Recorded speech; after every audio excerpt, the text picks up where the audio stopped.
From the Sky News Centre, the Kenny Report. Good afternoon, welcome to the Kenny Report. I'm Shari Markson filling in for the Chris Kenny, and he's back tomorrow as this is the last day. Now, we're going to talk about all of that with a fired-up political panel in a moment. But first, I'm joined by Christy Kutcher with the other news making the headlines today. Thank you so much, Shari. Today, a Chinese spy ship is sailing towards Australia to monitor war games with America. The country's largest joint military training exercise with the US is underway off the Queensland coast. The Defence Force will be keeping a close eye on the Chinese surveillance ship. India and the Republic of Korea also have delegates monitoring the operation. Chinese officials interrogating an Australian writer detained in Beijing have also stopped his wife from leaving the country. Yan Zhao Liyong is married to former Chinese government official turned author Yang Hengjun. He's been held in a secret location without access to a lawyer since January. His wife had been hiding from the government in a village before she unsuccessfully tried to fly out of China last week. Foreign Minister Maurice Payne says Australia has raised Dr Yang's case with senior Chinese officials. $1 million is on offer for anyone with information about the death of a young Sydney nanny in 1991. It's been 28 years since 20-year-old Penny Hill was found with severe head injuries on Castles Road near Coolah. She died in hospital 2 weeks later. Penny had moved to Coolah just 3 days before the attack. No one has ever been charged in relation to her death. And US President Donald Trump has issued another warning to Iran after the country announced it's increasing its uranium enrichment well beyond limits imposed under an international deal.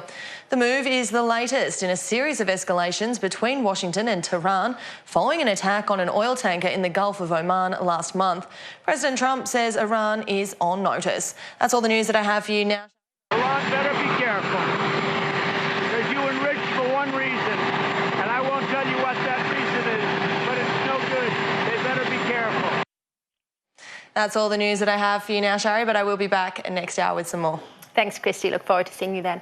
Political reporter James O'Doherty is in Parliament. James, what changes does business want here?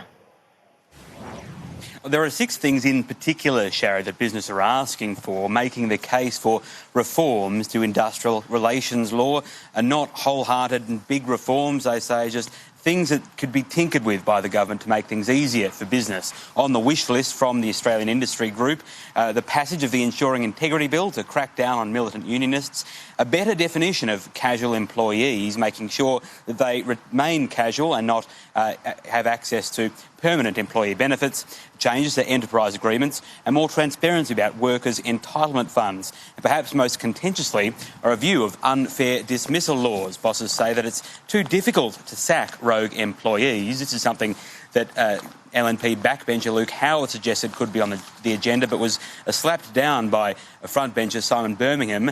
The government is being very careful in this space because they know that any proposed changes that could see workers worse off will leave them open to attack from the Labor Party. We've got those foundational principles, which is we want to see workers protected.